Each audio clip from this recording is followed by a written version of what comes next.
All right, in this video, I'm going to show you a couple of adapters that you can use with this old style headphones that Apple used to use. As you know, the new phones only have one port.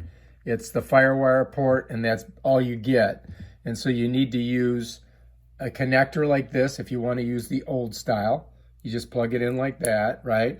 And you can go ahead and put this in here, and bam, now you can listen to music on these headphones, right? But you can't charge the phone at the same time.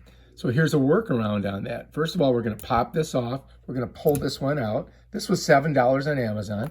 And then I bought this for about 10 bucks. I got two of them. And I didn't pull this blue stuff off. But what I do is I put it in here, just like that. Just like you would anything else.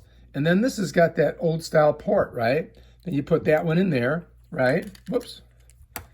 And then you grab your charging cord that you have on a blocker to your computer, and Bob's your uncle. Bam. Put that in there. Now I can charge it. Look at that. And at the same time, I can listen to my Beats. That is how you use your Beats and you charge your phone at the same time. If you like this video, subscribe to my channel and check out my other awesome videos. Peace out.